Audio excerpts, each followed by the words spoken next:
where the mind is without fear and the head is held high, where knowledge is free.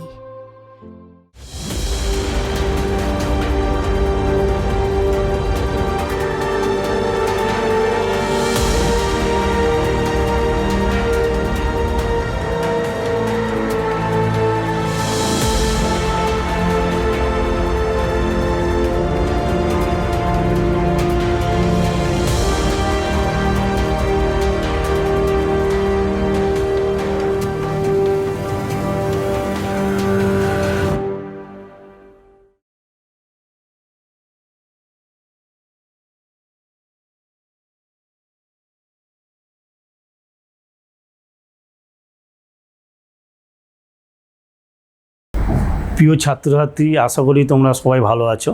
যদিও আমরা এক কঠিন পরিস্থিতির মধ্যে দিয়ে যাচ্ছি, মালদা জেলা শিক্ষা দপ্তর এবং মালদা জেলা প্রশাসনের পূর্ণ সহযোগিতায় তোমাদের জন্য এক অনলাইন ক্লাসের ব্যবস্থা করা হয়েছে। আমি মালদা টাউন হাই স্কুলের ভৌতিকজ্ঞানের শিক্ষক সুকুমার সাহা। তোমাদের আজ আমি আলো পড়াবো। আলো 3টে ফেজে তোমাদের পড়ানো হবে। ফার্স্ট ফেজ এবং থার্ড ফেজ টাইম পড়াবো।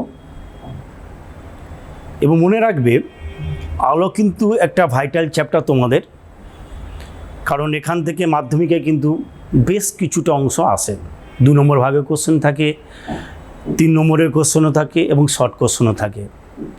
মন দিয়ে দেখার চেষ্টা করো, মন দিয়ে বোঝার চেষ্টা করো। তাহলে আমি শুরু করছি। তোমরা ক্লাস 7-এ আলোর প্রতিফলনটা পড়েছো, অনেকটাই পড়েছ। তোমাদের সমতল দর্পণে আলোর প্রতিফলনটাই প্রথমেই ছিল। আমাদের ক্লাস 10-এ বক্রতলে আলোর প্রতিফলন আছে, আমি বক্রতলে আলোর প্রতিফলনটা পড়াবো। তা আলোর প্রতিফলন শুরু করবার আগে আলোর প্রতিফলনটা কি সেটা অবশ্যই আমাদের জানতে হবে। তোমরা আগে থেকেই জানো, তাও আমি একবার বলছি যে তোমরা জানো আলো হচ্ছে, আলোর আগে যদি আমি বলে দিই, আলো হচ্ছে এক প্রকার তড়িৎচুম্বকীয় তরঙ্গ। আলোর বেগ সেকেন্ডে 1,86,000 মাইল বা 3 লক্ষ কিমি পার সেকেন্ড বা 3 × 10⁸ মিটার পার সেকেন্ড, শূন্য মাধ্যমে কিন্তু। এবার আলোর প্রতিফলনটা কাকে বলে? আলোকরশ্মি যখন কোনো স্বচ্ছ সমসত্ব মাধ্যমের মধ্যে দিয়ে অগ্রসর হয়ে সামনে যদি কোনো প্রতিবন্ধক বা বাধার সামনে এসে পড়ে, তাহলে সেই তল থেকে আলোকরশ্মির কিছুটা অংশ দিক পরিবর্তন করে পুনরায় আগের মাধ্যমে ফিরে আসে। এই ঘটনাকে আলোর প্রতিফলন বলে। যেমন এই বোর্ডটার উপর আলো পড়ছে, এই স্বচ্ছ সমসত্ব মাধ্যমের মধ্যে দিয়ে অগ্রসর হয়ে বোর্ডের এই অংশ থেকে বা এই অংশ থেকে বা সমগ্র অংশ থেকে এই তল থেকে আলোটা তোমার দিক পরিবর্তন করে আগের মাধ্যমে ফিরে আসছে। এইটাই হচ্ছে প্রতিফলন। এবং এই প্রতিফলন হচ্ছে বলে এই বোর্ডটাকে আমরা দেখতে পাচ্ছি, আমাকে দেখতে পাচ্ছি, বা এই ঘরের যে অংশগুলোকে দেখতে পাচ্ছ সেই অংশের উপর আলো আপতিত হওয়ার পর সেই আলোর প্রতিফলন হচ্ছে। ঠিক আছে? তাহলে প্রতিফলনটা আমরা বুঝলাম। আমি সমতল দর্পণে আলোর প্রতিফলনটা একটু বলবো, তোমরা আগেই করেছো। এই হচ্ছে তোমার একটা সমতল দর্পণ, এটা প্রলেপ দেওয়া আছে, উপরে তলটা হচ্ছে মসৃণ চকচকে। তাহলে এর উপর যখন আলো আপতিত হলো, সেই আলোর কি হলো, কিছুটা অংশ দিক পরিবর্তন করে এই যে প্রতিফলিত হলো। তাহলে এখানে এও হচ্ছে আপতিত রশ্মি, ও বি হচ্ছে প্রতিফলিত রশ্মি। ঠিক আছে? ও এন হচ্ছে অভিলম্ব, এটা আপাতন কোণ আই, এটা প্রতিফলন কোণ আর। যদি তোমরা জানো আপাতন কোণ এবং প্রতিফলন কোণ সমান হয়। যদি এই দর্পণটা না থাকতো তাহলে কী হতো? তা আলোকরশ্মি সোজা সরলরেখা বরাবর বেরিয়ে যেত, কারণ আলো তোমরা জানো সরলরেখা বরাবর অগ্রসর হয়, তাই তো? আলো সরলরেখা বরাবর অগ্রসর হয়। তাহলে এই কোণটাকে বলছি আমরা বিচ্যুতি কোণ। কী কোণ বলছি? বিচ্যুতি কোণ, অ্যাঙ্গেল অফ ডেভিয়েশন। বিচ্যুতি কোণে ডেল দিয়ে সূচিত করছি। এই বিচ্যুতি কোণের মানটা কত হবে? এই টোটাল কোণটা হচ্ছে 180 ডিগ্রি, তাই তো? আপতন কোণ আর প্রতিফলন কোণ সমান, তখন আই আর আর সমান। তাহলে বিচ্যুতি কোণ হবে 180 ডিগ্রি মাইনাস 2i। মনে রাখবে এটা। ঠিক আছে? এবার আমি বক্রতলে আলোর প্রতিফলনটা শুরু করছি।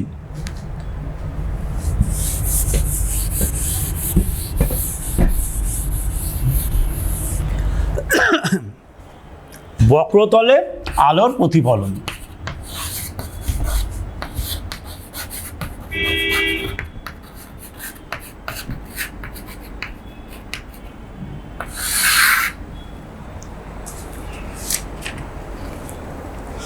হ্যাঁ, বক্রতলটা কি? তাহলে কোনো গোলীয় দর্পণ মানে কোনো প্রতিফলক তল যদি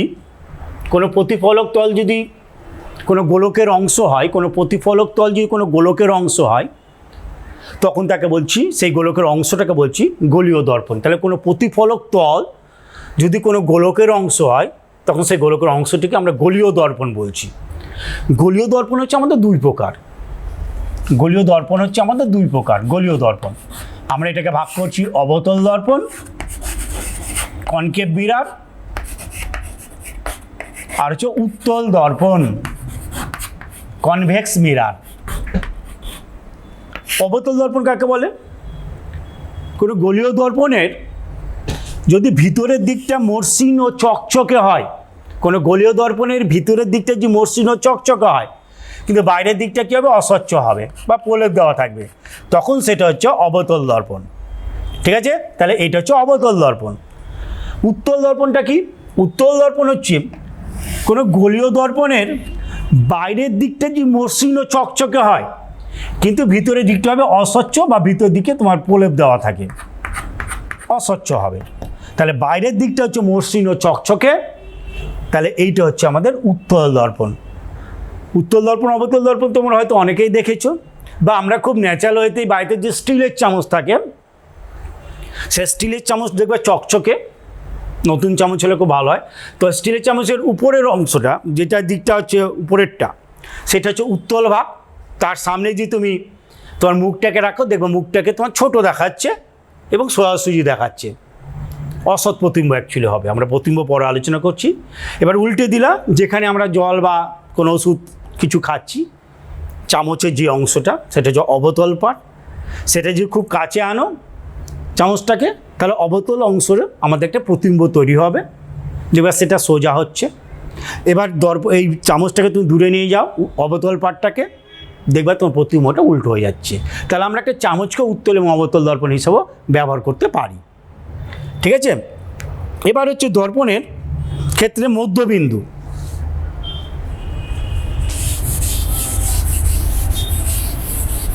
তাহলে উত্তল দর্পণ এবং অবতল দর্পণ আমরা বুঝলাম। মেরুটা কি? আমি একটা অবতল দর্পণ আঁকলাম, মেরু। কোনো গোলীয় দর্পণের মধ্যবিন্দুকে বলা হয় মেরু। এটা হচ্ছে মেরু, ওদের সূচিত করলাম, ইন্ডিকেট করলাম। তাহলে কি বললাম? কোনো গোলীয় দর্পণের মধ্যবিন্দুকে মেরু বলে।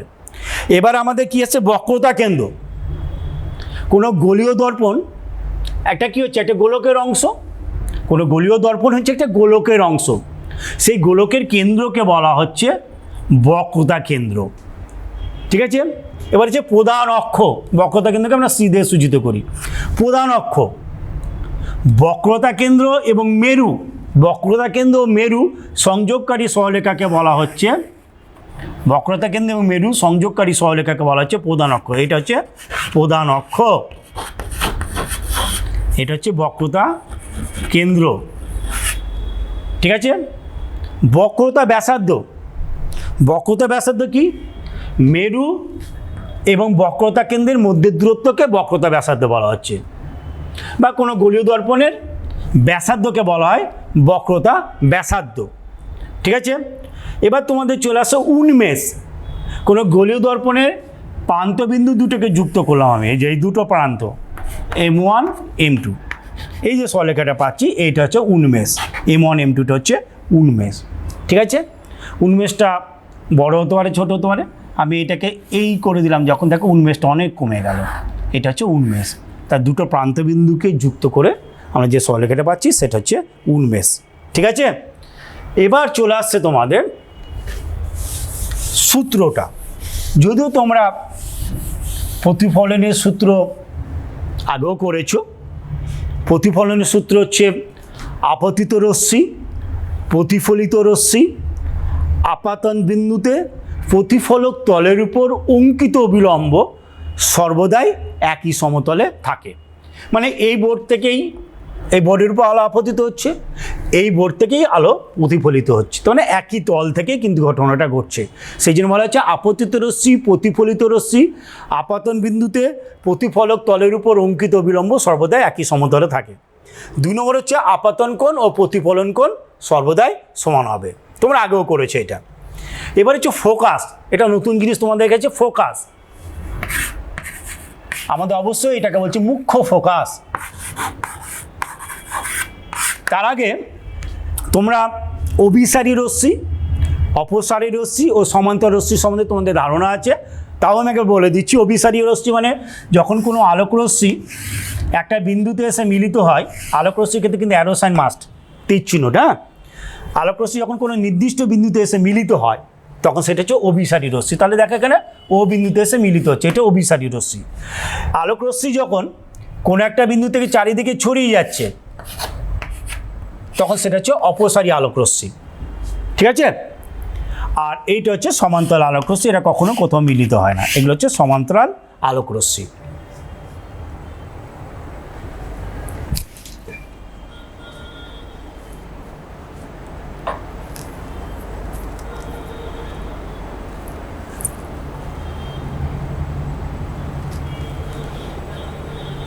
মুখ্য ফোকাসটা আমি এবার বলছি তোমাদের। কাকে বলা হচ্ছে?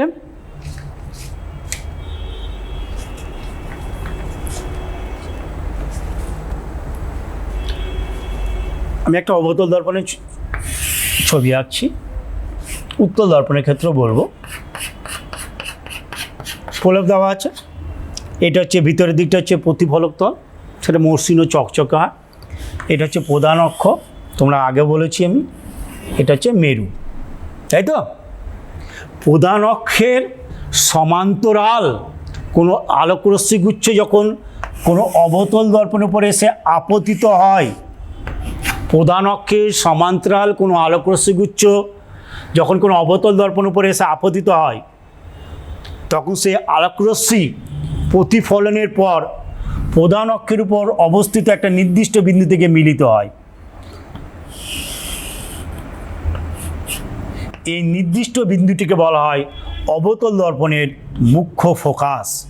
আমি আবার বলছি, প্রধান অক্ষের সমান্তরাল কোনো আলোকরশ্মিগুচ্ছ যখন কোনো অবতল দর্পণের উপর এসে আপতিত হয়, প্রতিফলনের পর তারা প্রধান অক্ষের উপর অবস্থিত একটা নির্দিষ্ট বিন্দু থেকে মিলিত হয়। এই নির্দিষ্ট বিন্দুটিকে অবতল দর্পণের মুখ্য ফোকাস বলা হয়। ক্লিয়ার? ফোকাস দূরত্ব কাকে বলে? ফোকাস দূরত্ব হচ্ছে মেরু থেকে ফোকাস পর্যন্ত দূরত্বকে ফোকাস দৈর্ঘ্য বলে। তোমাদের মাধ্যমিকেও থাকে যে ফোকাস দৈর্ঘ্য কাকে বলে। তো ফোকাস যদি এইটা ফোকাসটা বলার পরে যে ফোকাস দূরত্বটা বলো তা ভালো হয়, এবং ছবি সহ বুঝিয়ে দিলে আরও ভালো হয়, ঠিক আছে। তাহলে কিন্তু এটা অভিসারী দেখো হয়ে গেছে, কারণ একটা বিন্দুতে এসে মিলিত হয়েছে। এবার উত্তল দর্পণের ক্ষেত্রে যদি আমরা এটা আঁকি, আমি একই রকম চিত্রটা করছি। আচ্ছা, চিত্রটাকে উল্টে দিই, তোমাদের সুবিধা হবে। এটা হচ্ছে উত্তল দিক, বাইরের দিকটা মসৃণ ও চকচকে, ভিতরের দিকটা হচ্ছে প্রলেপ দেওয়া থাকছে, অস্বচ্ছ অবশ্যই। এটা মেরু, কারণ এটা হচ্ছে প্রধান অক্ষ, তাই তো। মেরুর মধ্যে দিয়ে পাস করে যাচ্ছে যে সরলরেখাটা। এবার এখানেও তাই, প্রধান অক্ষের সমান্তরাল কোনো আলোকরশ্মিগুচ্ছ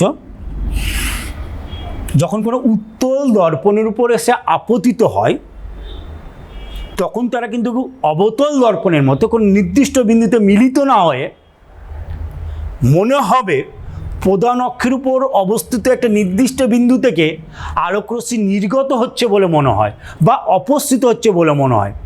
প্রধান অক্ষের উপর অবস্থিত ওই বিন্দুটিকে বলা হয় উত্তল দর্পণের মুখ্য ফোকাস। তো এই মুখ্য ফোকাসটাকে আগে তোমরা আঁকার ক্ষেত্রে অবশ্যই পেন্সিল, মানে রুল, স্কেল, রবার এগুলো সামনে রাখবে। ফোকাসটাকে তোমরা আগে চিহ্নিত করে নেবে আঁকার ক্ষেত্রে, না তো তোমাদের মিলবে না।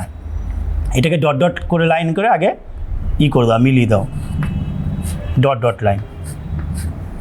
এটা ডট ডট লাইন করে আগে মিলিয়ে দাও, তাহলে আঁকাটা তোমাদের সুবিধা হবে। তাহলে এই লাইনটাকে বাড়িয়ে দাও, এই হলো, এই লাইনটাকেও তোমরা বাড়িয়ে দাও।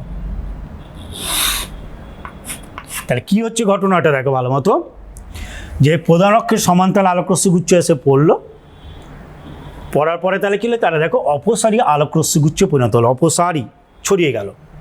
তাহলে আমরা যদি এখানে চোখ রাখি বা এখানে চোখ রাখি, তাহলে মনে হবে প্রধান অক্ষের উপর অবস্থিত এই বিন্দু থেকে আলোকরশ্মি নির্গত হচ্ছে বা অপস্থিত হচ্ছে বলে মনে হবে। এই বিন্দুটিকে বলা হয় উত্তল দর্পণের মুখ্য ফোকাস। ফোকাস দৈর্ঘ্য এখানে কাকে বলছে, মেরু থেকে ফোকাস পর্যন্ত দূরত্বকে ফোকাস দৈর্ঘ্য বলে। ক্লিয়ার? তাহলে আমরা ফোকাস কাকে বলে বললাম, এবং ফোকাস দৈর্ঘ্য বা ফোকাস দূরত্ব কাকে বলে। এবার অবতল দর্পণে সামনে বা উত্তল দর্পণের সামনে কোনো বস্তু রাখলে বস্তুর বিভিন্ন অবস্থানের জন্য অবতল দর্পণে এবং উত্তল দর্পণে প্রতিবিম্ব গঠিত হয়। তাহলে প্রতিবিম্বটা কাকে বলে সেটা আমাদের আগে জানতে হবে। প্রতিবিম্ব, ইমেজ,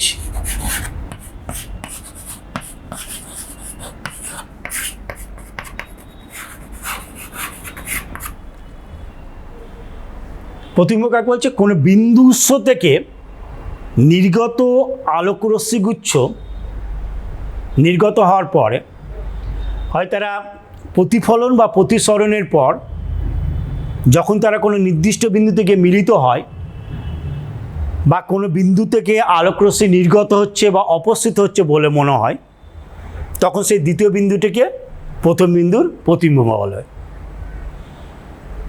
তাহলে আমি আবার বলছি,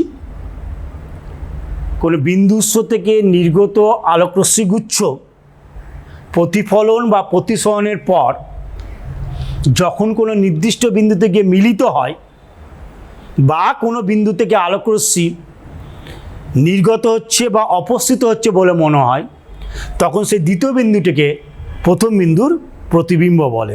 তাই তো? এই প্রতিবিম্বকে আমরা দুভাগে ভাগ করছি। এই প্রতিবিম্বের সংজ্ঞা থেকেই কিন্তু আমরা সদ্বিম্ব এবং অসদ্বিম্বের সংজ্ঞাটা দিতে পারবো। সদ্বিম্ব, রিয়াল ইমেজ, ভার্চুয়াল ইমেজ, অসদ্বিম্ব। তাহলে আমি কি বললাম, প্রতিবিম্ব সংজ্ঞা থেকে ভাগ করো, কোনো বিন্দু উৎস থেকে নির্গত আলোকরশ্মিগুচ্ছ প্রতিফলন বা প্রতিসরণের পর যখন কোনো নির্দিষ্ট বিন্দু থেকে মিলিত হয়, তখন সেই দ্বিতীয় বিন্দুটিকে প্রথম বিন্দু সদ্বিম্ব বলে। ক্লিয়ার? আবার দ্বিতীয় ভাগে আছে কি, কোনো বিন্দু উৎস থেকে নির্গত আলোকরশ্মিগুচ্ছ প্রতিফলন বা প্রতিসরণের পর যখন কোনো নির্দিষ্ট বিন্দুতে মিলিত না হয়ে মনে হবে কোনো একটা বিন্দু থেকে আলোকরশ্মি নির্গত হচ্ছে বা অপস্থিত হচ্ছে বলে মনে হবে বা মনে হয়, তখন সেই দ্বিতীয় বিন্দুটিকে প্রথম বিন্দুর অসদ্বিম্ব বলে। আমি একটা যে ছবি আঁকি তাহলে আরও ক্লিয়ার হবে তোমাদের, ছবিগুলো আঁকলে তোমাদের ক্লিয়ার হবে। তো যাক, আমি ছবি যখন আঁকবো তখন সদ্বিম্ব অসদ্বিম্ব ব্যাপারটা আমি আরেকবার বলে দেবো না তোমাদের। তো সদ্বিম্ব অসদ্বিম্ব পার্থক্যটা দেয় তোমাদের। তাহলে প্রথমে পার্থক্য দেওয়ার সময় মনে রাখবে ডেফিনেশন, অর্থাৎ সংজ্ঞাটা দেবে, যে সংজ্ঞাটা আমি বললাম। 2 নম্বর পার্থক্য কি, সদ্বিম্বকে প্রথমে হচ্ছে সংজ্ঞা, 2 হচ্ছে সদ্বিম্বকে চোখে দেখা যায় এবং পর্দায় ফেলা যায়। তাহলে পর্দায় যে প্রতিবিম্বটা তৈরি হয় সেটা হচ্ছে সদ্বিম্ব।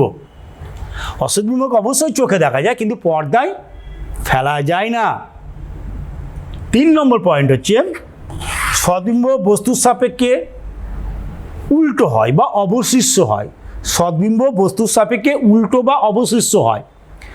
অসদ্বিম্ব বস্তুর সাপেক্ষে সমশিষ্ট বা সোজা হয়। তাহলে আমরা বুঝলাম সদ্বিম্ব অসদ্বিম্ব কাকে বলে এবং সদ্বিম্ব এবং অসদ্বিম্বের মধ্যে পার্থক্য। ক্লিয়ার? তাহলে আমাদের বিভিন্ন ধরনের প্রতিবিম্বগুলো তৈরি হবে। সেই প্রতিবিম্বগুলো তোমরা আঁকতেও দেয় তোমাদের, এই আঁকাগুলো প্র্যাকটিস করবে, আমি দেখে দিচ্ছি অবশ্যই, এবং সংজ্ঞাটাও আমি এর মাঝখানে আমি বলে দেবো। আরেকবার বলে দেবো তোমাদের। অবতল দর্পণের ক্ষেত্রে কীভাবে প্রতিবিম্ব গঠিত হয়।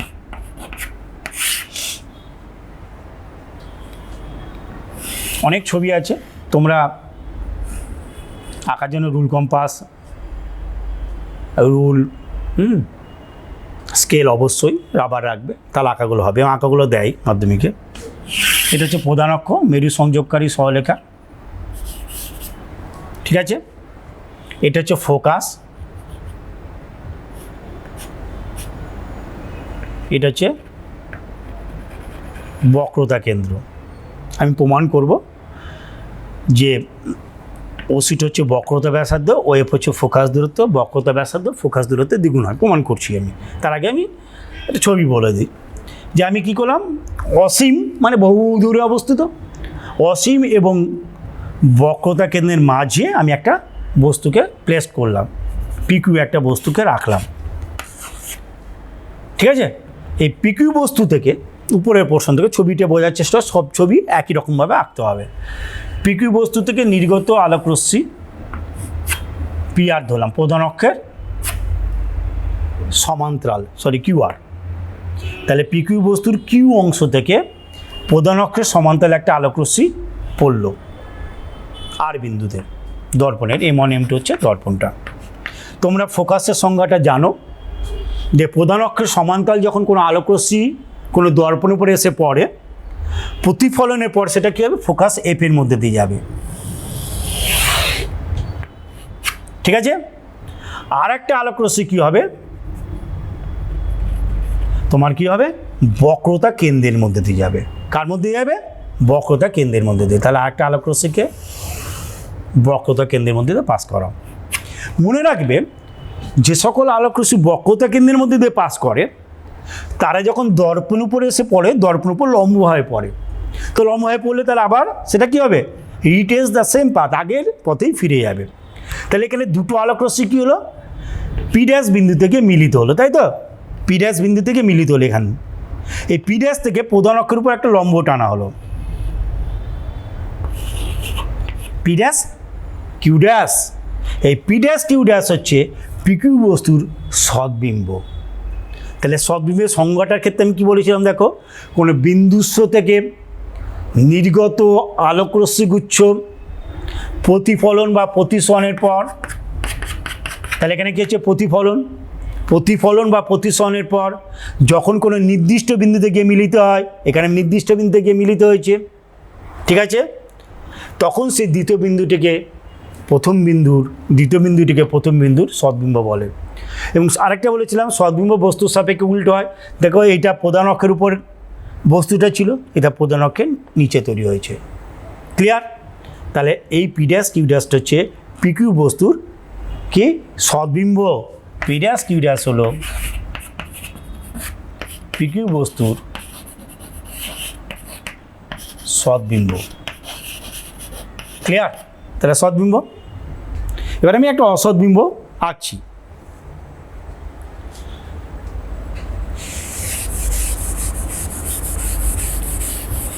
বস্তু ডিফারেন্ট অবস্থানে কিন্তু আমাদের ছবিগুলোকে প্র্যাকটিস করতে হবে। আমি অবতল দর্পণের ক্ষেত্রে খুব কমন ছবি, এটা প্রধান অক্ষ, মেরু সংযোগকারী সরলরেখা, বুঝতেই পারছো। এটা হচ্ছে ফোকাস,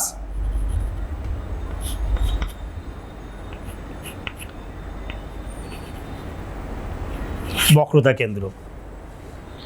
মেরু আর ফোকাসের মধ্যে আমি একটা বস্তুকে প্লেস করলাম, কি হচ্ছে দেখবে, পিকিউ। এই একটা আলোকরশ্মি পড়লো কিউআর, প্রধান অক্ষের সমান্তরাল, দেখতেই পাচ্ছ, প্রধান অক্ষের সমান্তরাল আলোকরশ্মিটা পড়লো। প্রতিফলনের পর কী হবে, সেটি ফোকাস এফ এর মধ্যে দিয়ে যাবে। তোমাদের স্কেল থাকলে ভালো হবে, স্কেল দিয়ে করবে। ফোকাস এফ এর মধ্যে দিয়ে গেল, তাই তো। আর একটা আলোকরশ্মি কী হবে, বক্রতা কেন্দ্রের মধ্যে দিয়ে যাবে। আমার আঁকাটা একটু কঠিন হবে, স্কেল নেই যেহেতু, খেয়াল করো। আর বক্রতা কেন্দ্রের মধ্যে দিয়ে যে আলোকরশ্মিটা যায় সেটা এখন দর্পণ উপরে এসে পড়ে, লম্বভাবে পড়ে, আমি আগেও বলেছি তোমাদের। তাহলে যে পথে গেল আবার সেই পথেই ফিরে আসলো। এই দুটো আলোকরশ্মি কখনো মিলিত হবে মনে হচ্ছে না, মিলিত হবে না। এবার এদেরকে আমি পিছন দিকে বাড়িয়ে দিলাম,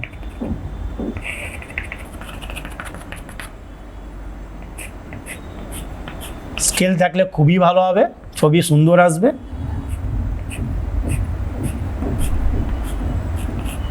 তাহলে মনে হচ্ছে পি ড্যাশ বিন্দু থেকে মিলিত হয়েছে, অ্যাকচুয়ালি মিলিত হয়নি, মনে হচ্ছে পি ড্যাশ বিন্দু থেকে মিলিত হয়েছে, তাই তো? তাহলে এই পি ড্যাশ থেকে প্রধান অক্ষের উপর আমি একটা লম্ব টানলাম, পি ড্যাশ কিউ ড্যাশ। এই পি ড্যাশ কিউ ড্যাশ হলো পিকিউ বস্তুর অসৎ বিন্দু। তাহলে অসৎ বিন্দুর সংজ্ঞাটা আমি কি বলেছিলাম? কোনো বিন্দু উৎস থেকে নির্গত আলোকরশ্মি গুচ্ছ প্রতিফলন বা প্রতিসরণের পর যখন কোনো নির্দিষ্ট বিন্দুতে মিলিত না হয়ে কোনো বিন্দু থেকে আলোকরশ্মি নির্গত হচ্ছে বা অপসৃত হচ্ছে বলে মনে হয়, তখন সেই দ্বিতীয় বিন্দুটিকে প্রথম বিন্দুর অসৎ বিম্ব বলে। এবং অসৎ বিম্ব আরেকটা বলেছিলাম পয়েন্ট, অসৎ বিম্ব বস্তুর সাপেক্ষে সমশীর্ষ বা সোজা হয়। দেখো অসৎ বিম্ব বস্তুর সাপেক্ষে সমশীর্ষ বা সোজা হয়েছে, অর্থাৎ অক্ষের উপরে বস্তু আছে, অক্ষের উপরে প্রতিমাটা তৈরি হয়েছে। ক্লিয়ার তাহলে তোমাদের? এবার বস্তু বিভিন্ন অবস্থানের জন্য কিন্তু তোমার প্রতিবিম্ব বিভিন্ন হবে, সেই ছবিগুলো করতে হবে। হ্যাঁ, অসীমে যদি বস্তু থাকে, শর্ট কোশ্চেন দেয় তোমাদের বা এমনিও কোশ্চেন দেয়, অসীমে মনে করো সূর্য বা চাঁদ থেকে কোনো আলো আসছে, সেটা যখন দর্পণ উপরে এসে পড়ছে অসীম দূরত্বে, তখন তার প্রতিবিম্ব গঠিত হবে ফোকাসে, মাথায় রাখবে। সূর্য বা অসীম দূরত্ব থেকে নির্গত আলোকরশ্মি যখন কোনো দর্পণ উপরে এসে পড়ছে, তখন তার প্রতিবিম্ব তৈরি হবে ফোকাস বা ফোকাস তলে। ও ফোকাস তলটা একবার বলে দিই আমি। ফোকাস তল হচ্ছে এই যদি ফোকাস হয়, ফোকাসের প্রধান অক্ষের সঙ্গে লম্বালম্বিভাবে, হ্যাঁ, ফোকাসের মধ্যে দিয়ে একটা তল আমি কল্পনা করলাম, সেই তলটাকে বলছি আমরা ফোকাস তল, প্রধান অক্ষের সঙ্গে লম্বভাবে, হ্যাঁ, এবং ফোকাসের মধ্যে দিয়ে অঙ্কিত একটা কাল্পনিক তল, সেটা হচ্ছে ফোকাস তল। প্রধান অক্ষের জানা উচিত তোমাদের, প্রধান অক্ষের সমান্তরাল আলোকরশ্মি, প্রধান অক্ষের সমান্তরাল আলোকরশ্মি অসীম দূরত্ব থেকে যখন কোনো আলোকরশ্মি আসছে, প্রধান অক্ষে যখন সমান্তরাল এসে পড়ছে, তখন তারা ফোকাসে এসে মিলিত হবে। কিন্তু প্রধান অক্ষের সঙ্গে যদি কোণ করে এসে পড়ে, বলে দেওয়া উচিত এটা, কিন্তু প্রধান অক্ষের সঙ্গে যদি কোণ করে এসে পড়ে কিন্তু তার নিজেরা সমান্তরাল, তখন সেই আলোকরশ্মি প্রতিফলনের পর ফোকাস তলে এসে মিলিত হবে, মনে রাখবে, ঠিক আছে? এটা মাথায় রাখবে। তাহলে অসীম দূরত্ব থেকে নির্গত আলোকরশ্মি যখন কোনো অবতল দর্পণ বা অবতল দর্পণ উপরে এসে পড়ছে, মনে করে রাখবে, তখন তারা কোথায় এসে মিলিত হচ্ছে? ফোকাস বা ফোকাস তলে, মাথায় রাখতে হবে। বক্রতা কেন্দ্রের বাইরে যদি কোনো বস্তু থাকে, সেই ইমেজটা আমি দেখিয়েছি, সেখানেও সদ্বিম্ব গঠিত হচ্ছে। বক্রতা কেন্দ্রের উপরে যদি থাকে বস্তু, তখনও সেখানে সদ্বিম্ব গঠিত হবে। ফোকাস আর বক্রতা কেন্দ্রের মধ্যে যে বস্তু থাকে, সেখানেও সদ্বিম্ব গঠিত হবে। সব কিন্তু আমি অবতল দর্পণের ক্ষেত্রে বলছি। ফোকাসের উপর যে বস্তু থাকে, তখনও তোমার তার প্রতিবিম্ব গঠিত হবে, সেটা হবে সৎ। কিন্তু ফোকাসের উপর যে বস্তু থাকে, তখন তার প্রতিবিম্ব কিন্তু গঠিত হবে অসীমে। কিন্তু কতটা মাইন্ডে রাখবে তোমরা, অসীমে যদি বস্তু থাকে তাহলে তার প্রতিবিম্ব গঠিত হচ্ছে ফোকাস বা ফোকাস তলে, আর ফোকাসে যদি বস্তু থাকে তার উল্টো, ফোকাসে যদি বস্তু থাকে তাহলে তার প্রতিবিম্ব তৈরি হবে অসীমে। তাহলে আমাদের ফোকাস পর্যন্ত, আমাদের অসীম থেকে শুরু করে ফোকাস পর্যন্ত বিভিন্ন অবস্থানে অবতল দর্পণের ক্ষেত্রে যদি আমরা বস্তু রাখি, তাহলে প্রত্যেকটি ক্ষেত্রে দেখা যাচ্ছে সদ্বিম্ব গঠিত হচ্ছে। যখন মনে রাখবে ফোকাসে যখন বস্তু থাকছে, তখন সেই প্রতিবিম্বটা বিবর্ধিত হচ্ছে, সবচেয়ে বড় হচ্ছে আমাদের সদ্বিম্বটা। আর বক্রতা কেন্দ্রের উপর যখন বস্তু থাকছে, তখন সেই বস্তুর আকারে সমান প্রতিবিম্বটা আমাদের গঠিত হচ্ছে। ক্লিয়ার? আর যদি মেরু আর ফোকাসের মধ্যে যে বস্তু থাকে, মেরু ও ফোকাসের মধ্যে যে বস্তু থাকে, তাহলে সেই ক্ষেত্রে শুধুমাত্র অসদ্বিম্ব গঠিত হবে, মাথায় রাখবে। তাহলে অবতল দর্পণের ক্ষেত্রে সর্বদাই কি হয়? সদ্বিম্ব গঠিত হয়। একটা মাত্র ক্ষেত্রেই, অর্থাৎ যখন বস্তু মেরু আর ফোকাসের মধ্যে চলে আসছে, তখনই কেবলমাত্র অসদ্বিম্ব গঠিত হচ্ছে, এবং সেই প্রতিবিম্ব কিন্তু বস্তুর চেয়ে আকারে বড় হচ্ছে, তাই না? বস্তুর চেয়ে আকারে বড় হচ্ছে। এই বিবর্ধন ব্যাপারটা তোমরা মনে রাখবে। বিবর্ধন দেয় তোমাদের, অঙ্ক থাকে, বিবর্ধন দেয় এম সমান ভি বাই ইউ বা I by O, V by U বা আই বাই ও। ভিটা কি? ভিটা হচ্ছে মেরু থেকে প্রতিবিম্ব দূরত্ব মানে ও কিউ ড্যাশ। ইউটা কি? মেরু থেকে বস্তু দূরত্ব মানে ওপি। এই ভি বাই ইউ এই অনুপাতকে বলছি আমরা বিবর্ধন বা আই বাই ও। আই হচ্ছে ইমেজ, ও হচ্ছে অবজেক্ট। আই বাই ও মানে কি? প্রতিবিম্বের আকার বাই বস্তুর আকার। দেখা যাচ্ছে যে প্রতিবিম্বের আকার বস্তুর আকারের চেয়ে বড় হচ্ছে বা প্রতিবিম্বের দৈর্ঘ্য বস্তু দৈর্ঘ্যের চেয়ে বড় হচ্ছে, তাহলে এই ক্ষেত্রে কিন্তু বিবর্ধনের মান 1-এর চেয়ে বেশি হবে। মাথায় রাখবে, এটা খুব ইম্পর্টেন্ট আমাদের এই ছবিগুলো। আর উত্তল দর্পণের ক্ষেত্রে সর্বদাই অসৎবিম্ব গঠিত হবে, কখনোই আমাদের সৎবিম্ব কিন্তু গঠিত হবে না। অবতল দর্পণের ক্ষেত্রে তাহলে আমরা জানলাম ফোকাসের বাইরে প্রত্যেকটি অবস্থানের জন্য, ভিন্ন ভিন্ন অবস্থানের জন্য সৎবিম্ব গঠিত হচ্ছে। যখন বস্তুটা মেরু আর ফোকাসের মধ্যে চলে আসছে তখনই কেবলমাত্র অসৎবিম্ব গঠিত হচ্ছে এবং সেই অসৎবিম্ব বস্তুর চেয়ে আকারে বড় হচ্ছে, অর্থাৎ বিবর্ধনের মান 1-এর চেয়ে বড় হচ্ছে। কিন্তু উত্তল দর্পণের ক্ষেত্রে সর্বদাই কিন্তু আমাদের সৎবিম্ব গঠিত হবে, অসৎবিম্ব গঠিত হবে উত্তল দর্পণের ক্ষেত্রে। আমি একটা ছবি দেখিয়ে দিই। এটা এফ, এটা সি, এটা এফ, এটা সি। আমি এখানে বস্তু রাখলাম, স্কেল ছাড়া আঁকা একটু কঠিন হবে। তাহলে উত্তল দর্পণের উপর যখন কোনো আলোকরশ্মি এসে পড়ে প্রধান অক্ষের সমান্তরাল, সেটা অপসারী রশ্মিগুচ্ছ পরিণত হচ্ছে। তাহলে আমি বলেছিলাম আগে থেকেই এই ফোকাসটাকে তোমরা আগে ডট ডট লাইন করে এই রশ্মি থেকে এই পয়েন্ট থেকে ডট ডট লাইন করে চিন্তা করো পি কিউ এটা আর।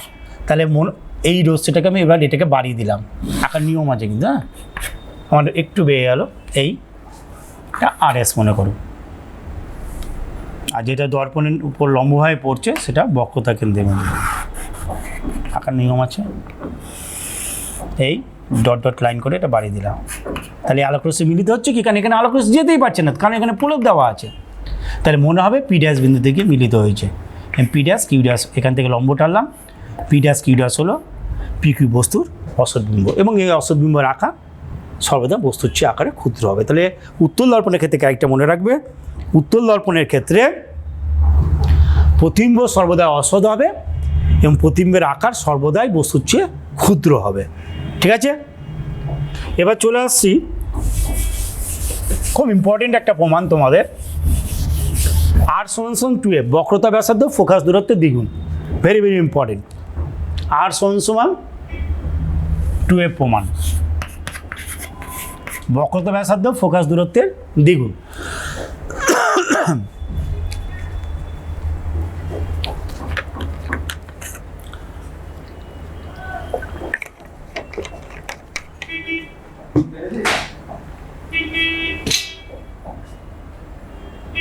খুব মন দিয়ে দেখবে এটা।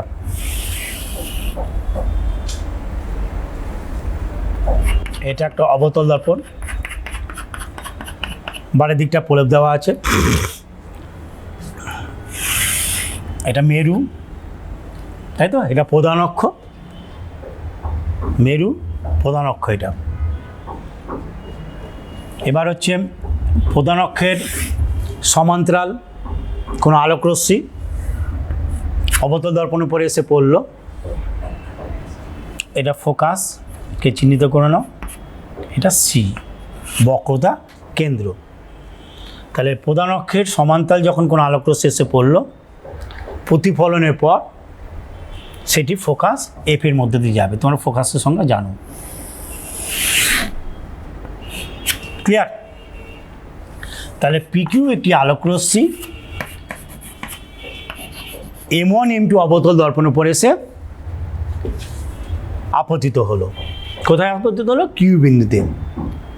তাহলে পিকিউ একটি আলোকরশ্মি অবতল দর্পণের উপর কিউ বিন্দুতে আপতিত হলো প্রধান অক্ষের সমান্তরাল হয়ে। প্রতিফলনের পর কিউ বিন্দু থেকে প্রতিফলনের পর সেটি ফোকাস এফ দিয়ে নির্গত হবে।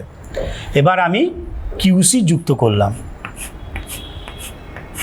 কিউসি কিন্তু অবিলম্ব, মনে রাখবে কিউসি হচ্ছে অবিলম্ব। এবার তোমরা জানো প্রতিফলনের সূত্র, সেকেন্ড ল, আপাতন কোণ ও প্রতিফলন কোণ সর্বদাই সমান হবে, তাই তো? তাহলে এইটা আপাতন কোণ আই, এটা প্রতিফলন কোণ আই, আপাতন কোণ আর প্রতিফলন কোণ সমান হবে। তাহলে আমি বলতে পারি P Q C equal to কী হচ্ছে এফ কিউ সি, তাহলে কোণ P Q C equal to কোণ F Q C equal to I. Clear? বুঝতে পেরেছ? এবার হচ্ছে আমাদের পি কিউ সমান্তরাল ও এক্স নাম দিলাম, পি কিউ সমান্তরাল ও এক্স বা ও সি, এটা হচ্ছে ভেদক বা ছেদক। তাহলে পি কিউ সমান্তরাল যদি ও এক্স বা ও সি হয়, কিউ সি যদি তোমার ভেদক বা ছেদক হয়, তাহলে এইটার একান্তর কোণ হবে এইটা, তাহলে এইটাও আই হবে। হবে? তাহলে আমরা বলতে পারবো এই কোণ আর এই কোণ সমান, এই কোণ দুটোকে বলছি আমরা একান্তর কোণ। তাহলে কোণ P Q C, P Q parallel to O C, তাহলে কোণ P Q C equal to কোণ Q C F equal to I. তাহলে দেখা যাচ্ছে ত্রিভুজ কিউ সি এফ এর ক্ষেত্রে দেখা যাচ্ছে কি, দেখা যাচ্ছে কিউ সি এফ এর ক্ষেত্রে কি দেখা যাচ্ছে, এই কোণ আর এই কোণ সমান। তা একটা ত্রিভুজের ক্ষেত্রে দুটো কোণ সমান হলে সেটা সমদ্বিবাহু ত্রিভুজ। তার মানে আমরা বলতে পারবো F Q is equal to F C, F Q equal to F C, তাই তো? F Q equal to F C. এবার আমাদের দর্পণের উন্মেষ যদি খুব কম হয় এবং যে রশ্মিগুলো পড়ছে তাদেরকে যদি আমরা প্যারাক্সিয়াল রেজ বলি, উপাক্ষীয় রশ্মি বলি, প্যারাক্সিয়াল রেজ, যদি দর্পণের উন্মেষ খুব কম হয় এবং প্রধান অক্ষের খুব কাছাকাছি যে আলোক রশ্মি এসে আপতিত হয়, তখন সেই রশ্মিগুলোকে বলছি আমরা উপাক্ষীয় রশ্মি বা প্যারাক্সিয়াল রেজ বলি আমরা। তখন কিউ বিন্দু ও বিন্দুর সঙ্গে সমাপতিত হয়, কিউ বিন্দু যা ও বিন্দু তাই বলবো আমরা। তাহলে যেটাকে আমরা এফ কিউ বলছি, যেটাকে আমরা এফ কিউ বলছি সেটা হচ্ছে ও এফ। তাহলে দর্পণের উন্মেষ যদি খুব কম হয়, লিখবে দর্পণের উন্মেষ যদি খুব কম হয়, তাহলে কিউ বিন্দু ও বিন্দুর সঙ্গে সমাপতিত হয়।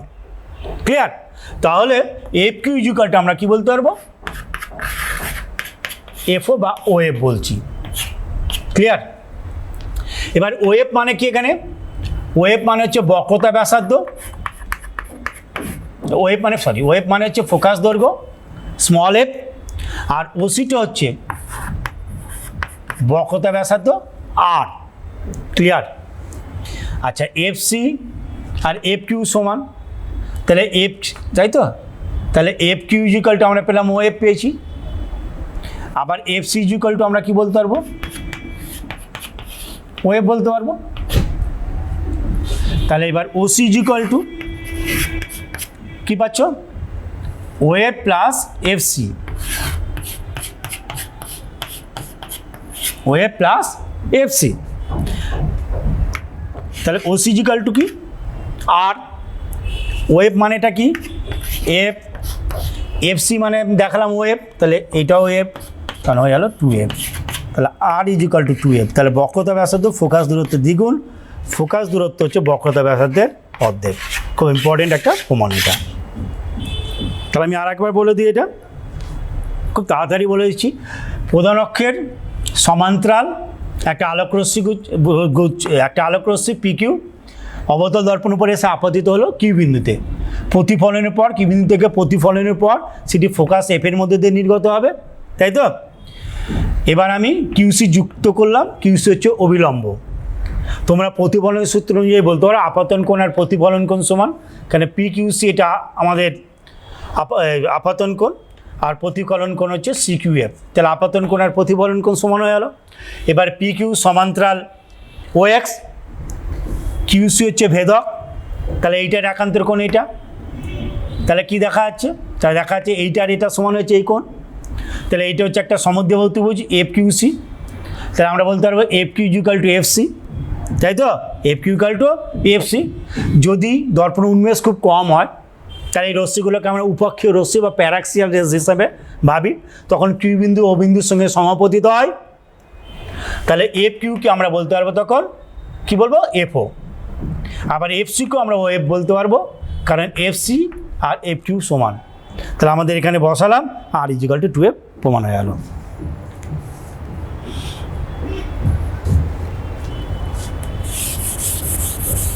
তাহলে এই হচ্ছে আমাদের দর্পণের আরেকটু জিনিস আমি বলবো। দর্পণকে তোমরা চিনবে কি করে, তোমাকে 3টে দর্পণ দেওয়া হলো, তুমি কী করে আইডেন্টিফাই করবে কী করে? দর্পণের খুব কাছে তোমার হাতের আঙুলকে নিয়ে গেলে 3টে দর্পণ, সমতল দর্পণ, উত্তল দর্পণ, অবতল দর্পণ।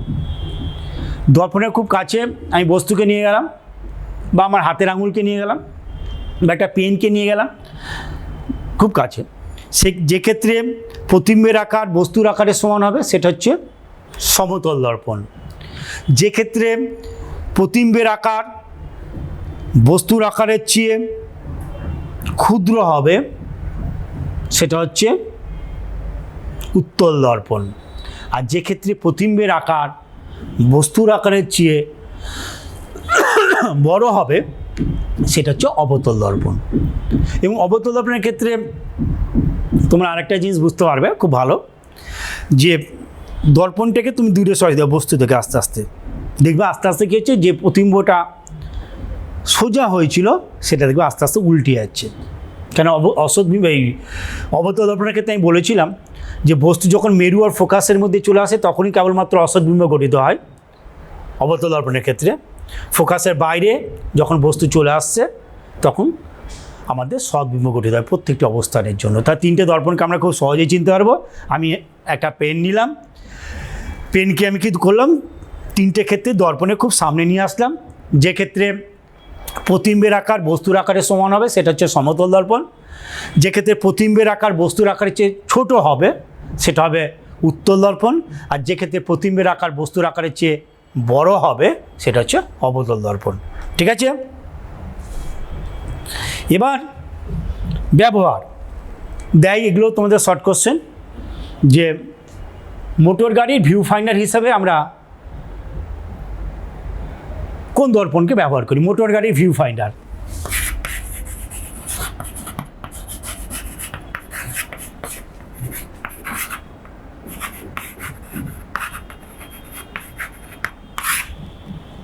যেমন আমরা দেখেছি মোটর সাইকেল যে কাজটা থাকে, যেটাতে আমরা দেখি, বা গাড়ির যে ভিউ দেখা হয় পিছনে, সেক্ষেত্রে কী দরকার আমাদের? অতটুকু কাছের মধ্যে পিছনে যত গাড়ি আছে সব কিছু যাতে ওই দর্পণটার মধ্যে উঠে যায়। তাহলে প্রতিবিম্বটায় কী হতে হবে? ছোট হতে হবে। কারণ আমাদের দেখবো মোটর সাইকেল এতটুকু একটা কাছের মধ্যে, পিছনের বড় বড় গাড়ি সব কিছুই অতটুকু কাছের মধ্যে চলে আসছে। তাহলে আমি দর্পণ চেনার ক্ষেত্রেও বলেছিলাম যে প্রতিবিম্বটা হবে ছোট। তাহলে মোটর গাড়ির ভিউ ফাইন্ডারের ক্ষেত্রে আমরা কোন দর্পণ ব্যবহার করা উচিত? উত্তল দর্পণ। তার প্রতিবিম্বটা ছোট হয়ে যাচ্ছে। দাড়ি কাটার আয়না, সেক্ষেত্রে মুখটাকে ভালো মতো বোঝার ব্যাপার থাকবে। বা দন্ত চিকিৎসকরা যে দর্পণটা ব্যবহার করে সেটা কী ধরনের দর্পণ হওয়া উচিত? অবতল দর্পণ। কেন অবতল দর্পণের ক্ষেত্রে বস্তু যদি মেরু আর ফোকাসের মাঝে থাকে সেক্ষেত্রে প্রতিবিম্বটা অসৎ হবে এবং প্রতিবিম্বটা বস্তুর চেয়ে আকারে বড় হবে। তাহলে আমরা দাড়ি কাটার আয়না, তারপরে হচ্ছে চিকিৎসা বিজ্ঞানে দন্ত চিকিৎসকরা যে দর্পণটি ব্যবহার, বা ইএনটিরাও ব্যবহার করে। ইএনটি মানে হচ্ছে চোখ কান গলার যে ডাক্তার, ইএনটি যে আছে ডাক্তারবাবু, তারাও কিন্তু আমাদের অবতল দর্পণ ব্যবহার করে। কারণ বস্তুটাকে আকারে বড় দেখাবে, তা প্রতিবিম্বটা আকারে বড় হবে। ক্লিয়ার? তাহলে আমরা আরেকটি জায়গায় অবতল দর্পণ ব্যবহার করি। মোটর গাড়ির যে হেডলাইট আছে বা সার্চ লাইট আছে সেখানেও কিন্তু তোমাদের অবতল দর্পণ ব্যবহার করা হয়। যদিও এটা অধিবৃত্তীয় দর্পণ অ্যাকচুয়ালি, মানে অবতল দর্পণ এক বিশেষ রূপ, উন্মেষটাকে অনেকটা কমিয়ে দেওয়া হয়।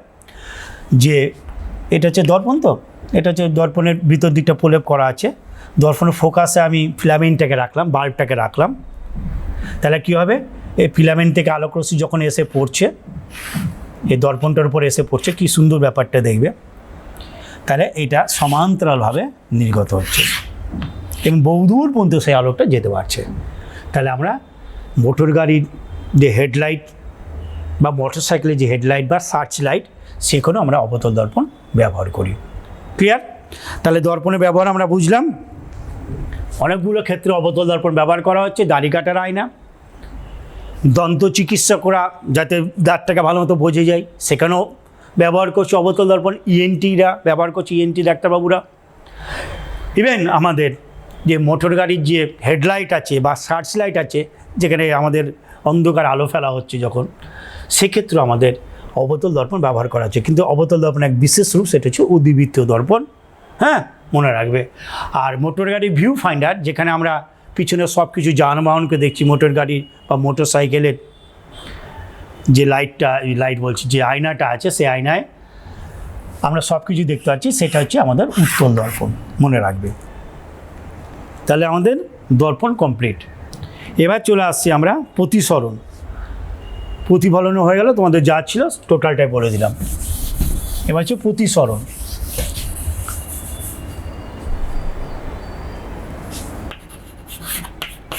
Refraction of light. প্রতিসরণ কাকে বলছে? আলোকরশ্মি এক মাধ্যম থেকে ভিন্ন ঘনত্বের অপর কোনো মাধ্যমে প্রবেশ করার ঘটনাকে আলোর প্রতিসরণ বলে। অনেকেরই ভ্রান্ত ধারণা আছে যে আলোর প্রতিসরণে আলোকরশ্মি বেঁকে যায়, এটা ভ্রান্ত ধারণা। কখন বাঁকে? এটা মনে করো একটা মাধ্যম, প্রথম মাধ্যম, এটা দ্বিতীয় মাধ্যম বলছি। এটা বায়ু, এটা কাঁচ, বা এটা বায়ু, এটা জল, দুটো আলাদা মাধ্যম। দুটো আলাদা মাধ্যমকে আলাদা করে রেখেছে যে তলটা, সেটা হচ্ছে বিভেদ তল। যেমন জল আর বায়ু, নদীর জল, তাহলে এখানে বিভেদ তল কোনটা? নদীর জলের উপরিতলটা।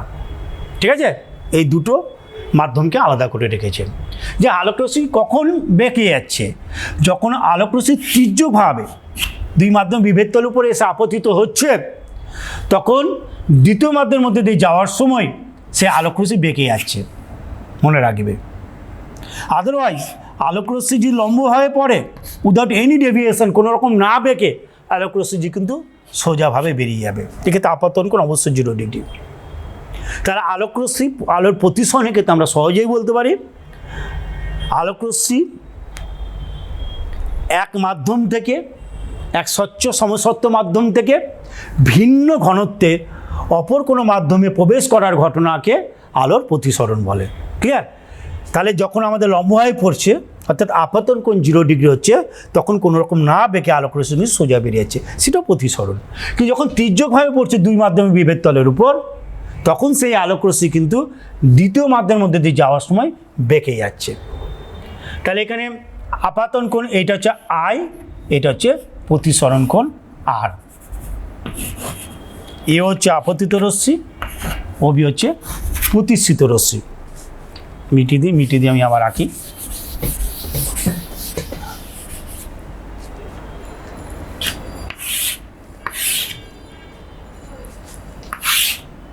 দুটো ছবি আমি আঁকছি। এটা বায়ু, এটা মনে করো জল, এটা লঘু মাধ্যম, এটা হচ্ছে ঘন মাধ্যম। এটা মনে করো কাঁচ বা জল যায় নিতে পারো, এটা হচ্ছে ঘন মাধ্যম, এটা হচ্ছে বায়ু, লঘু মাধ্যম।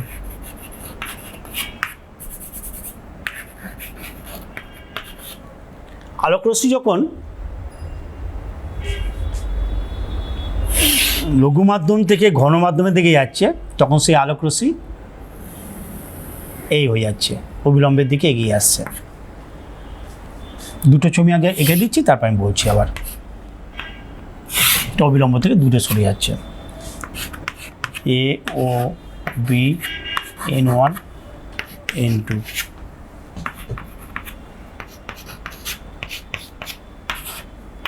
তাহলে এখানে কি হচ্ছে?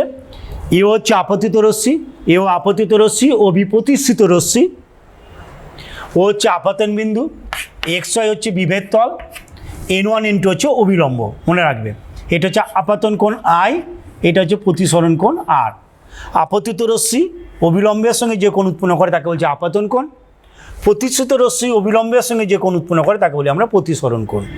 এখানেও তাই, এটা হচ্ছে আপতিত রশ্মি এও, এটা বিভেদ তল XYটা মনে করো, এও আপতিত রশ্মি, অবি প্রতিসৃত রশ্মি, এটা আপাতন কোণ, এটা প্রতিসরণ কোণ। দুটোর মধ্যে ছবির মধ্যে একটা পার্থক্য আছে, সেটা বলছি আমি, তাই তো? পার্থক্যটা কোথায়? মনে রাখবে, যখন কোনো আলোকরশ্মি লঘু মাধ্যম থেকে ঘন মাধ্যমের দিকে যাবে, তখন প্রতিসৃত রশ্মি অবিলম্বের দিকে এগিয়ে আসবে। ছবি মনে রাখবে, টাইপটা মনে রাখবে, ইম্পর্টেন্ট কোশ্চেন তোমাদের এটা। যখন কোনো আলোকরশ্মি লঘু মাধ্যম থেকে ঘন মাধ্যমের দিকে প্রতিসৃত হয়, তখন প্রতিসৃত রশ্মি অবিলম্বের দিকে এগিয়ে আসে। আর যখন কোনো আলোকরশ্মি ঘন মাধ্যম থেকে লঘু মাধ্যমের দিকে প্রতিষ্ঠিত হয় তখন সেই প্রতিষ্ঠিত রশ্মি অবিলম্ব থেকে দূরে সরে যায়। ক্লিয়ার? তাহলে এটা আপাতন কোণ আই, এটা প্রতিসরণ কোণ আর, এটা আপাতন কোণ আই, এটা প্রতিসরণ কোণ আর। যদি এটা স্বচ্ছ সমসত্ব মাধ্যম হতো, স্বচ্ছ সমসত্ব মাধ্যম হতো, যদি দুটো আলাদা মাধ্যম না হতো তাহলে কী হতো, এই সোজা বেরিয়ে যেত, এই সোজা বেরিয়ে যেত, তাই তো? তাহলে এইটা হচ্ছে, এইটা আমাদের কতটা বিচ্যুতি হলো, কিন্তু এই সোজা না বেরিয়ে গিয়ে,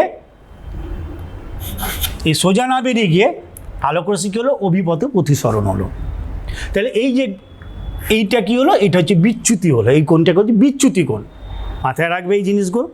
তাহলে এই বিচ্যুতি কোণ del is equal to I minus R. Clear?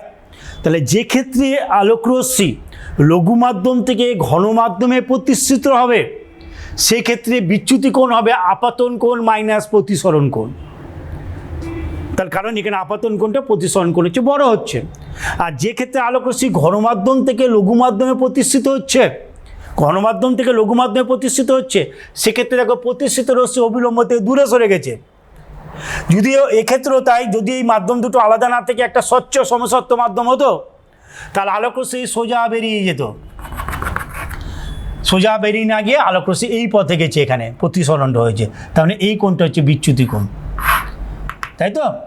তাহলে এখানে বিচ্যুতি কোণ হবে del is equal to R minus I মনে রাখবো। প্রতিসরণ কোণটা যেহেতু আপাতন কোণের চেয়ে এখানে বড় হচ্ছে, প্রতিসরণ কোণটা যেহেতু এক্ষেত্রে আপাতন কোণের চেয়ে বেশি হচ্ছে, তাই আমাদের এক্ষেত্রে প্রতিসরণ কোণ মাইনাস আপাতন কোণ, এটা হচ্ছে বিচ্যুতি কোণ। তাহলে এই দুটো জিনিস মনে রাখবে, যখন কোনো আলোকরশ্মি লঘু মাধ্যম থেকে ঘন মাধ্যমে প্রতিষ্ঠিত হচ্ছে তখন প্রতিষ্ঠিত রশ্মি অবিলম্বের দিকে এগিয়ে আসছে, আর যখন কোনো আলোকরশ্মি ঘন থেকে লঘু মাধ্যমে প্রতিষ্ঠিত হচ্ছে তখন প্রতিষ্ঠিত রশ্মি অবিলম্ব থেকে দূরে সরে যাচ্ছে। এবার প্রতিসরণের সূত্রটা আমি বলবো, মিটিয়ে দিলাম।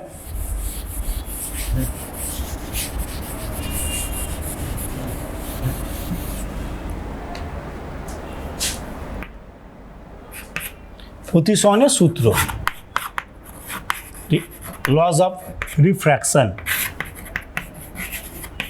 এক নম্বর সূত্রটা কি, আপতিত রশ্মি, আপতিত রশ্মি প্রতিষ্ঠিত রশ্মি আপাতন বিন্দুতে বিভেদ তলের উপর অঙ্কিত বিলম্ব সর্বদাই একই তলে অবস্থান করে।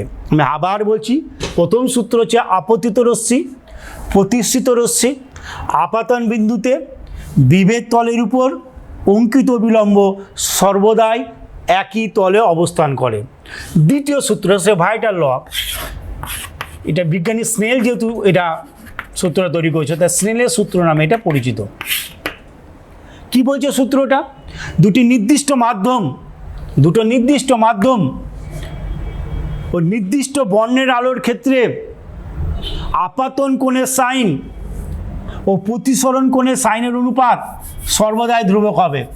আপাতন কোণের সাইন ও প্রতিসরণ কোণের সাইনের অনুপাত সর্বদাই ধ্রুবক হবে। এই ধ্রুবকটিকে প্রথম মাধ্যমের সাপেক্ষে দ্বিতীয় মাধ্যমের প্রতিসরাঙ্ক বলে। ক্লিয়ার? তাহলে স্নেলের সূত্র ক্ষেত্রে প্রথম লাইনটা মনে রাখবে যে আমরা বলছি যে দুটি নির্দিষ্ট মাধ্যম, কারণ মাধ্যমের যদি পরিবর্তন হয় একই আপাতন কোণের জন্য প্রতিসরণ কোণের মান আলাদা আলাদা হতে পারে, সেই জন্য আমরা দুটি নির্দিষ্ট মাধ্যমের কথা বলছি। কাচ বায়ু বলছি, আমি যদি জলবায়ু বলি তখন কিন্তু ঘটনাটা আলাদা হয়ে যাবে, তখন একই আপাতন কোণের জন্য কিন্তু প্রতিসরণ কোণের মানটা আলাদা হয়ে যাবে। একইভাবে বিভিন্ন বর্ণের আলো তরঙ্গ দৈর্ঘ্য বিভিন্ন হয়, বিভিন্ন বর্ণের আলো তরঙ্গ দৈর্ঘ্য বিভিন্ন হয়, তাই একই আপাতন কোণের জন্য প্রতিসরণ কোণের মান আলাদা আলাদা হতে পারে। সেই কারণে স্নেলের সূত্র, দ্বিতীয় সূত্রটা বলবার সময় আমরা বলছি দুটি নির্দিষ্ট মাধ্যম ও নির্দিষ্ট বর্ণের আলোর ক্ষেত্রে আপাতন কোণের সাইন, অর্থাৎ সাইন আই মানে রম্যবায়ু অতিভুজ বা সাইন আর, আপাতন কোণের সাইন ও প্রতিসরণ কোণের সাইন অনুপাত সর্বদাই ধ্রুবক হবে। এই ধ্রুবকটিকে প্রথম মাধ্যমের সাপেক্ষে দ্বিতীয় মাধ্যমের প্রতিসরাঙ্ক বলা হয়, মানে 1μ2 প্রথম মাধ্যমের সাপেক্ষে দ্বিতীয় মাধ্যমের প্রতিসরাঙ্ক বলা হয়। ক্লিয়ার? প্রথম মাধ্যমের সাপেক্ষে দ্বিতীয় মাধ্যমের প্রতিসরাঙ্ক বলা হয়। তাহলে প্রতিসরাঙ্ক কী কী বিষয়ের উপর নির্ভর করে চাই? বলবো দুটো নির্দিষ্ট মাধ্যম ও আলোর নির্দিষ্ট বর্ণ।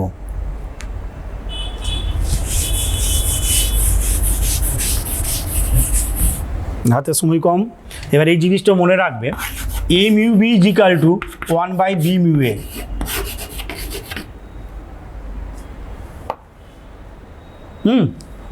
এটা মনে করো ঘনমাধ্যম, বিটা লঘু মাধ্যম, মানে এটা ঘনমাধ্যম মনে করো জল, আর বিটা হচ্ছে বায়ু। আমাদের সবসময় উদ্দেশ্য থাকে বাম পাশে বায়ু, ডান পাশে ঘনমাধ্যম হবে, সেই জন্য এটা 1 করে দিলেই এটা চেঞ্জ হয়ে যাবে। এটা মনে রাখবে একটু তোমরা। আমাদের আছে এবার আপেক্ষিক প্রতিসরাঙ্ক।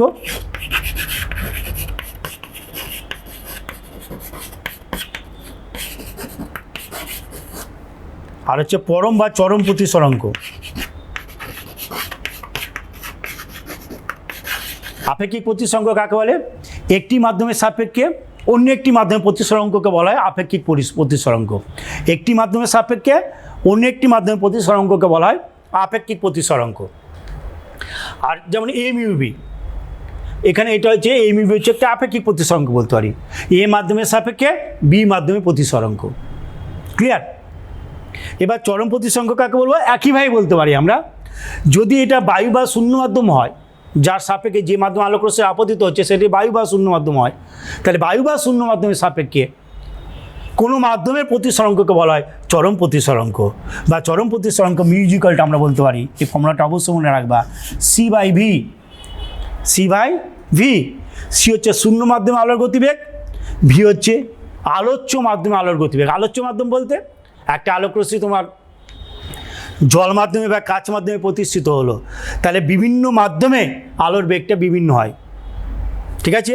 শূন্য মাধ্যমে আমাদের আলোর বেগটা হচ্ছে নির্দিষ্ট এবং সেটা মান হচ্ছে সর্বোচ্চ 3 × 10⁸ মিটার/সেকেন্ড। ঠিক আছে?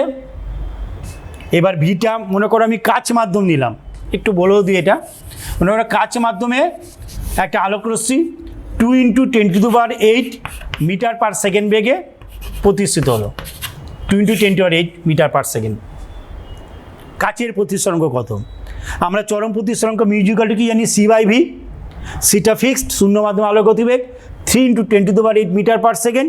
আর আমাদের কাচ মাধ্যমে আলোর গতিবেগটা বলেছি 2 × 10⁸ মিটার/সেকেন্ড। মিটার/সেকেন্ড 10⁸ 10⁸ কেটে গেল, 3-এর 2 থাকলো, মানে 1.5। তাহলে কাছের প্রতিসরাঙ্ক হচ্ছে 1.5। ক্লিয়ার?